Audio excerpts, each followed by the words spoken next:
Hello, everybody. Welcome back. I'm so glad you guys decided to join me today. If you've been listening to the previous episodes, then you already know this isn't just a podcast about business. This is a space where we challenge the way we think. We talk about leadership, entrepreneurship, purpose, identity, and the intentional decisions that shape not only the businesses we build, but the lives we've created behind them. So, today I want to have one of those conversations that started as a random late night thought and then slowly turned into something I just couldn't stop thinking about. And I was just thinking about all the brilliant people that I've met over the years. I'm talking about people with incredible ideas, people that build businesses, launch movements, the ones that are actually doing the work that matters. And some of these people find themselves second guessing their decisions, holding back when they know they're capable of more, questioning whether they're making the right move, wondering why they feel so pulled in different directions, even when they know where they want to go. And I ask myself, why does this happen? What is it that causes intelligent, capable, purpose driven people to hesitate? And the more that I thought about it, the more it revealed that it wasn't always a lack of confidence, for sure. Um, and it wasn't always fear. Sometimes it is really just the audience that they were listening to. And eventually every visionary has to confront this very situation. So let me explain something. Every creator, visionary, leader, we all communicate with four different audiences. And the challenge is that most of us don't even recognize who these audiences are, let alone understand which one has the greatest influence over the decisions that we're making. And a lot of us are building businesses for one audience while emotionally performing for another one. We're putting in the hours, building strategies, refining the vision, and we're serving the people. But emotionally, we are stressed. And when that happens, our emotions start making decisions that a solid strategy would never allow us to make. So, today, I want to introduce you to a framework that I've been developing called the Four Audiences. Because once you can see these four audiences, you can't unsee them. You'll start recognizing who's influencing your decisions, who's draining your energy, who's shaping your confidence, and most importantly, who's actually deserves a seat at your table. So let's go ahead and jump right into it today and start with the first audience, which is the one that actually has the largest impact on our emotions.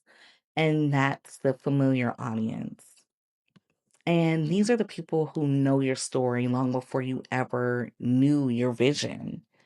I'm talking about your family, your childhood friends, old coworkers, your neighbors, the people who watched you become who you are today. They knew you before the business, before the titles, before the confidence and all of the lessons that life had to teach you, right? And when people have watched your life unfold over the years, they naturally see you through the lenses of everything they've already experienced with you. So they're They're not just looking at the CEO you're becoming, they're remembering the little girl or the little boy who cried at night when it was time to go to sleep because you were afraid of the dark. You know, they're remembering the teenager who struggled with acne and wondered if anything, would change for them, you know, or if anybody would ever notice them for anything else but the acne. They're remembering the version of you who quit a job because something about it just didn't feel right, or because you couldn't take being micromanaged one more day. They're remembering the relationship that broke your heart, the season that you doubted yourself, the times you called them because you didn't know what you were going to do next. They remember the ordinary chapters that came before the extraordinary one that you're writing right now. And that doesn't make them wrong. It doesn't make them unsupportive. It just makes them human. And as entrepreneurs, we often assume that if anyone should immediately understand our vision, it should be the people who've known us the longest. But honestly, it just doesn't really work that way. It actually usually works the opposite. The people that we've known and have known you the longest often need the most time to recognize who you're becoming because they're still learning to separate your future from your history. Now, before I go any further, I just want to be clear about something, okay? Because my family is amazing. My friends, I love them down, okay? I have an amazing support system, and I'm grateful for every person who's walked this journey with me. So this episode is not about criticizing the people closest to us. It's about releasing them from an expectation they were never meant to carry. We place that expectation on them. Sometimes people simply need to catch up with the vision you've been living with every single day because they don't see the strategic decisions, the risk, or the quiet investments you make when no one's watching. They just see you. And for me, it took years of showing up consistently before the people closest to me stopped seeing Tammy and started recognizing the vision I had been carrying all along. The mistake so many of us make is measuring the health of our vision by the response of the familiar audience. We post something and we start asking, did they like my post? You're checking. Did anyone comment? Did they share it? Are they even proud of me? Are they going to finally acknowledge what I'm building? And without even realizing it, we start giving them permission to determine how we feel about a purpose they were never assigned to validate. And it's not fair because your family's assignment is to love you. Your friends, their assignment is to walk through life with you. They were never meant to become the measuring stick for your purpose. One of the greatest leadership shifts that I've made was realizing I could love a familiar audience without expecting them to carry the weight of my vision. And when I let go of that expectation, something big happened. I became free. And when I became free, I freed them because I stopped asking them to become something they were never called to be. And when you stop emotionally performing for the people who knew you back then, you finally have the emotional capacity to fully show up for the people you're actually called to serve. So that brings us to audience number two, and this is the marketplace. This is where I think a lot of entrepreneurs accidentally lose momentum because the marketplace, the audience you were actually called to serve. These are your clients, your customers, your students, listeners, your community, the people whose lives were supposed to be different because your business exists. The marketplace doesn't know your history. They don't know if you were popular in high school. They don't know how many businesses you started before one finally worked. They don't know how many nights you questioned yourself before you found your confidence. And honestly, they don't need to because they're not looking for your history. They're looking for your solution. Just think about it. When you hire an attorney, you're not asking who they dated in high school, right? I mean, when you go to the doctor's office, you're not wondering whether their family believed in them before they opened their practice. You're asking just one question: can you help me? And that's it. The marketplace responds to value, it responds to transformation, it responds to solutions. Unlike the familiar audience, the marketplace is not emotionally connected to your story. It has a completely different assignment. Its role is not to affirm your identity, it's to respond to the value you're creating. And sometimes that response looks like sales because people are buying and booking. I mean, sometimes it looks like silence, right? Crickets. Sometimes it looks like someone is asking a question that exposes a gap in your message. But whatever it looks like, it's information, data. Treat it as such.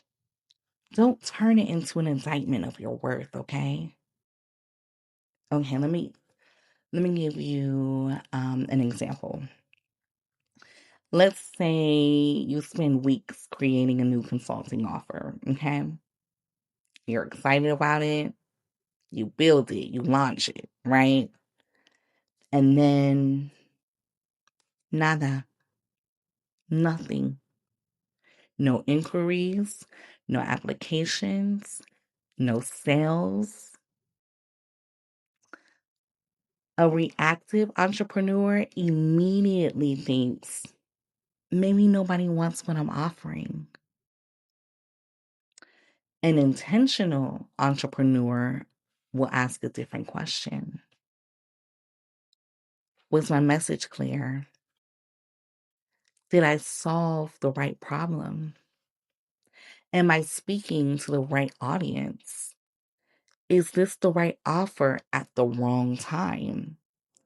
There's a difference between these questions.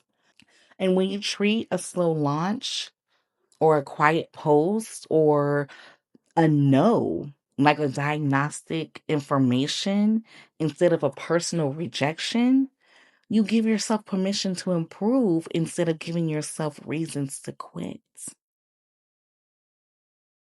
Let me ask you something. How much time have you spent trying to convince people who were never your customer while overlooking the people who actively are searching for exactly what you offer? It's easy to spend hours explaining your vision to people who were never meant to buy into it. Meanwhile, right, your actual audience is waiting for you to solve their problem. Imagine if you redirected all that energy instead of asking, why don't they get it?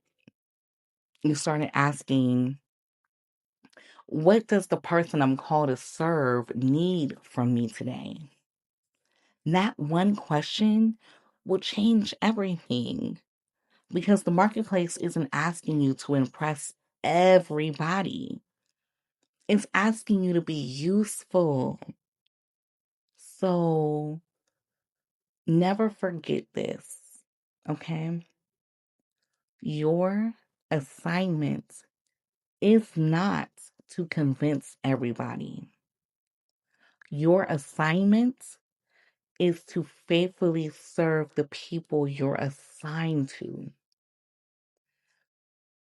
When you consistently solve real problems for real people, your reputation will precede you. So, up until now, we've talked about the audiences you find around you, right? The people who know you, the people who you're called to serve. But leadership isn't shaped only by the voices around you, it's also shaped by the voice within you. So let's talk about audience number three, which is the inner audience. And most people think their biggest obstacle is what other people are saying about them.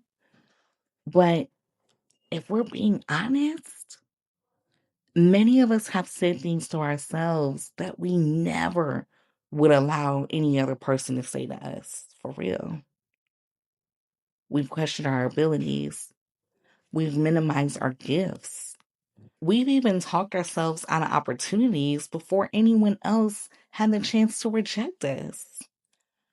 We tell ourselves we're not ready, we're not qualified, too late, too old, too young, right? We just sometimes are our worst critics. And if those thoughts go unchallenged long enough, they stop sounding like opinions and they start sounding like the truth. Have you noticed how fast your mind can move from possibility to a straight limitation? You have an incredible idea, and before you've taken the first step, your mind starts negotiating against it. Um, that probably won't work. Someone else is already doing that. You're too late. Just all these negative thoughts try to, creep into your mind. And the problem is not that these thoughts are showing up, you guys. That's not the issue. The problem is when we start believing every thought deserves our agreement because it doesn't.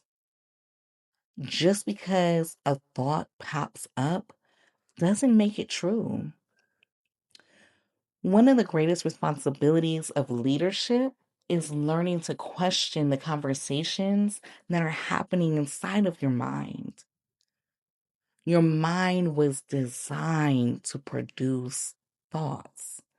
That that's what it does. It observes, right? It imagines, it remembers, anticipates, asks questions. It runs through different scenarios. That's not a flaw. It's just a part of being human. So the question isn't whether you'll have the thoughts. The question is, which thoughts will you give authority to? Because every thought doesn't deserve, your acknowledgement, honestly. It doesn't deserve your attention, not everyone. And everyone definitely doesn't deserve to become a part of your identity. The mind is constantly producing possibilities, but your beliefs determine which possibilities take root. And as Proverbs, we all know the verse, right? As a man thinketh in his heart, so is he. And this isn't just scripture or a poetic statement, it's a leadership principle because the thoughts you repeatedly agree with eventually become the beliefs that shape your decisions. And your decisions ultimately shape your life, your success. If this is an area that you do find yourself struggling with, let me just real quick mention that I did write a book specifically for entrepreneurs.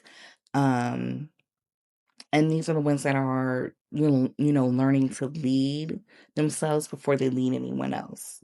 The book is called Affirmations for the Entrepreneur.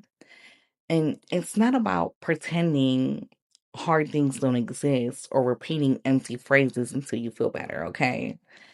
It's about intentionally training your mind to agree with truth more often than fear. Okay, so if you want to go ahead and grab a copy, you can go to beintentional.com and check out the online bookstore and you can go ahead and download that. Um, but I mean, fear, right? Fear has a voice. Doubt has a voice. Disappointment, it has a voice. But so does wisdom. So does courage, purpose, truth. Every day, those voices are competing for your agreements in your mind. And here's something that I've learned. The loudest voice isn't always the voice that's holding the most truth. Okay? The question isn't whether you'll hear different voices, because you will. The question is, which one will you agree with, right?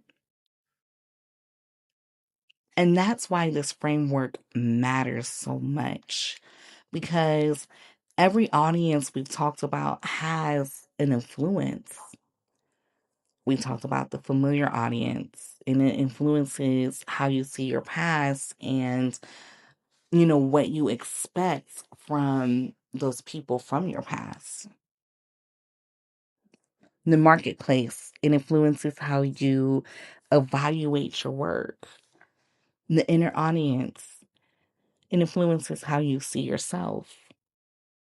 But as I was putting this framework together, I realized something, because the first three audiences, they all have the power to keep your attention on today, on the present, right? What's currently happening, what you're currently thinking, right? But true growth requires something different, because sometimes you have to make decisions today that won't make complete sense until years from now. Decisions that the people around you may not understand yet, decisions that don't produce immediate results, decisions that are preparing you for opportunities that haven't even arrived yet. Because the first three audience aren't just shaping the life you're living for, they are preparing you for the audience you're becoming responsible for in the future. Right? So we come to the fourth audience, which is your future audience. And your future audience is made up of the people your present decisions are creating access to. They haven't met you yet. They don't know your story. They don't know the sacrifices you've made or the lessons you've learned. But one day they'll experience the benefit of them. They're the clients who will trust you because you chose to become excellent before they ever even found you. The employees who will work for a healthier leader because you decided to do the inner work now. The businesses you'll build because you didn't quit things when they got hard. The lives you'll impact because you stayed committed when nobody was watching. That's why I call it the future audience. Because every intentional decision you make today is creating access to someone you'll serve tomorrow. And I don't think we spend enough time thinking about that. I mean, we may think, probably next quarter, right? We may think by the end of the year, right? But how about 2, 3 years from now, right? I think we spend so much time thinking about the people who are watching us right now that we forget that there are people we've never met who are depending on the choices we're making today. Maybe that's why preparation matters so much. Not for the right now, not for the current moments, but for the future audience. The future version of your business is being shaped by the standards you're setting today. The future version of your leadership is being shaped by the habits you're practicing today. The future opportunities you'll receive, the future relationships that you'll build, the legacy that you'll leave. None of them begin when you arrive. They begin with the decisions you're making right now. That's why I believe the future audience should carry the greatest influence. Because when you make decisions with them in mind, you're not just building a business, you're building a legacy. You're building the capacity to serve the people you're going to meet tomorrow.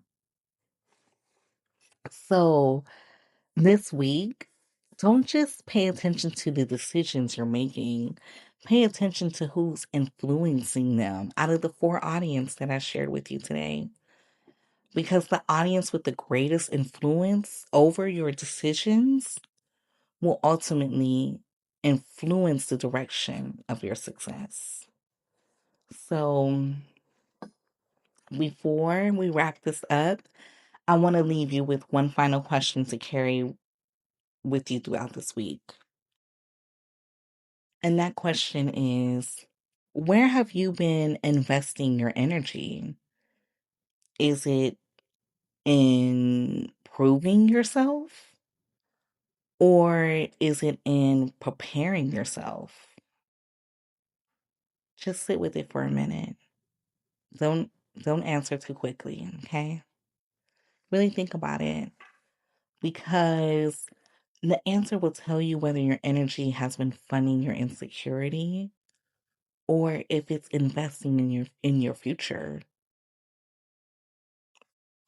So, if today's conversation encouraged you, challenged you, or simply gave you the language to something you've been feeling, I hope that you'll share this episode with another entrepreneur, leader, or visionary who needs to hear it.